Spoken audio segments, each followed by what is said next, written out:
Olá, bem-vindo ao 21º programa de Conversando sobre Dependências. No episódio de hoje, eu e a minha colega psicóloga Neide Zanelato iremos responder às dúvidas enviadas por nossa audiência. Eu espero que você se motive a nos enviar suas dúvidas também. Lembre-se sempre que não existe pergunta errada. Existem respostas erradas, mas nunca perguntas erradas. Então, eu aguardo as suas questões, ok? Peço também para que você nos ajude na divulgação do programa, encaminhando o vídeo para pessoas conhecidas, para parentes e amigos. E também solicito para que você se inscreva no canal e que acione o sininho para ser lembrado de todas as vezes que um novo episódio entrar no ar. Esse programa é feito com muito carinho, com muita dedicação. Espero que você goste. Vamos ao programa de hoje.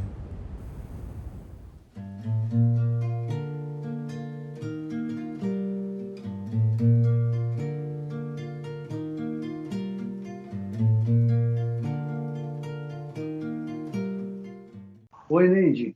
Tudo bem com você? Oi, Paulo, eu tô bem. E você? Como tem passado? Tudo bem, tudo tranquilo. Espero que você tenha tido uma ótima semana. Eu tive sim. Obrigada. Neide, hoje nós estamos gravando o 21º programa, conversando sobre dependência, e nós juntos, né, elegemos esses 3 próximos programas para tirar dúvidas da nossa audiência. Então, eu peguei aqui a primeira pergunta que nós recebemos, que foi da Carla, né, e ela faz a seguinte pergunta: há relação entre o desenvolvimento da dependência química e a genética da pessoa? Então, assim, eu vou fazer um comentário breve aqui, para que você possa falar mais tecnicamente sobre os estudos que foram realizados até hoje, né? Você possa explanar um pouco mais, de uma maneira mais completa. Mas, olha só, uma referência, né? Por exemplo, a minha família, nós somos uma família que tem uma carga em relação à diabetes. Então, eu tenho irmãos que são diabéticos, mas eu, por exemplo, até o momento, nunca desenvolvi essa doença.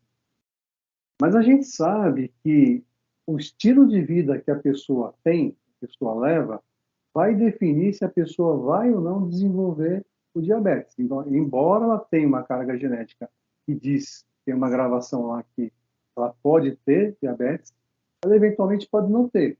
Se ela tiver hábitos alimentares adequados, se ela praticar exercícios, se ela não acumular gordura abdominal, se ela não tiver sobrepeso. Tem uma série de coisas que determinam se a pessoa vai ou não adoecer.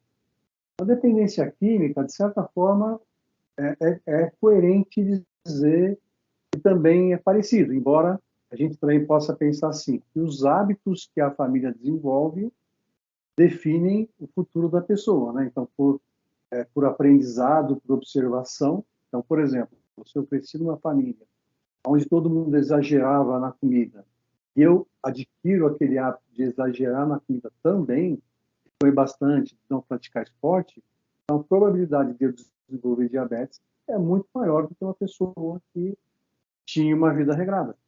Estou certo? Paulo, tá assim. Na verdade, quando a gente fala do desenvolvimento do transtorno por uso de substâncias, existem vários modelos explicativos desse desenvolvimento. E um dos modelos explicativos é o modelo biológico. E o modelo biológico, ele apresenta, através de alguns estudos, várias indicações, né? A ideia é mostrar que existe, sim, uma relação com herdabilidade. Mas quando você faz um estudo só com famílias, comparando pessoas que usam substância e pessoas que vêm de famílias onde se usa substância, uma pergunta que fica na nossa cabeça porque você realmente nota que em famílias que se usam substâncias, há uma incidência maior de gente que usa substância. A pergunta essas pessoas herdaram alguma coisa da família, do pai e da mãe? Ou elas aprenderam, né? É o que você falou, é o perigo da confusão com os hábitos. Daí, o que os estudos tentam fazer? Bom, então vamos fazer o seguinte, vamos pegar gêmeos univitelinos, que são pessoas que têm exatamente a mesma carga genética, e vamos botar essas pessoas em família de gente que usa droga e gente que não usa droga. A gente separa os gêmeos, cada um fica numa família e a gente observa se aqueles que usam substância, a família que usa substância, esses têm mais chance ou eles têm chances iguais. Nesses estudos já se mostrou que havia sim uma relação com herdabilidade, porque tanto no lado das famílias que usavam substância quanto das famílias que não usavam substância, aparecia uma incidência que falava que os gêmeos tinham alguma relação um com o outro. E, por fim, são feitos estudos que são os mais difíceis de fazer, aonde você tem crianças que são de pais com dependência química, o pai e a mãe tinham alguma relação com dependência química, essas crianças foram adotadas por família que não tinha dependência química. E isso comparado com o grupo de controle. O que se observou disso tudo? Que parece que o que a pessoa herda é uma vulnerabilidade para o desenvolvimento do transtorno. Né? Você não herda um gene específico. Quer dizer, quem tem aquele gene vai fazer dependência química. Mas entre as mulheres parece que existia uma coisa que nós chamamos de busca de novidade. Né? Como se as mulheres tivessem, algumas delas, uma curiosidade maior, uma busca por sensações maior do que outras mulheres, e isso favorece o desenvolvimento da dependência de substâncias. Entre os homens, um traço de personalidade.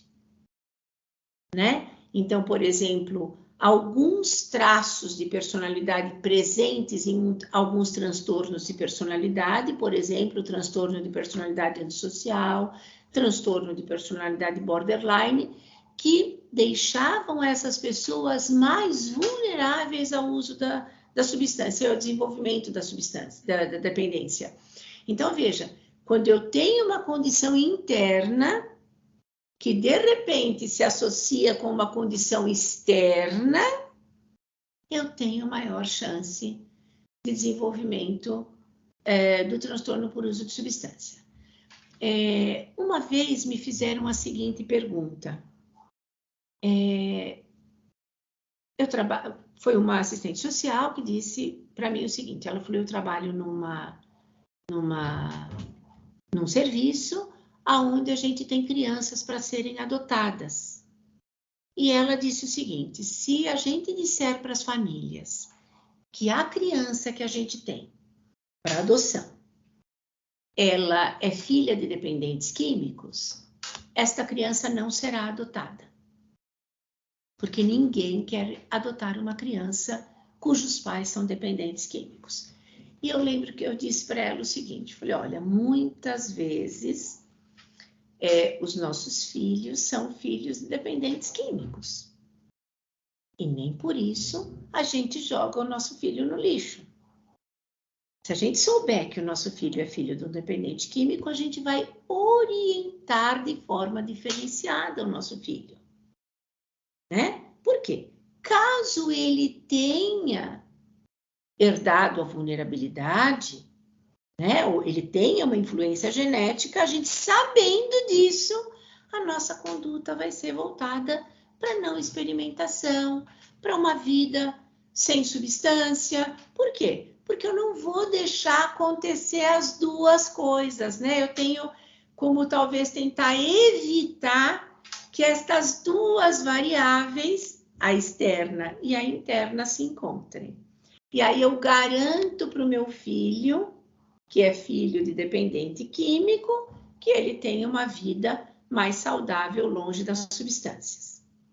Então, eu acho que é importante saber até se é filho ou não, porque isso orientaria a nossa conduta e não discriminaria, por exemplo, para a adoção.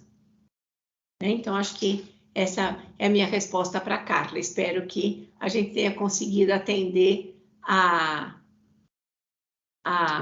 dúvida dela. Tá bom? Muito bem, Neide, muito bem. Muito obrigado por sua resposta. Peço para que nossa audiência encaminhe novas perguntas, fiquem à vontade. Hoje eu disse na abertura o seguinte, né? Não existe pergunta errada. Existem respostas que podem ser erradas ou não, mas pergunta errada não existe.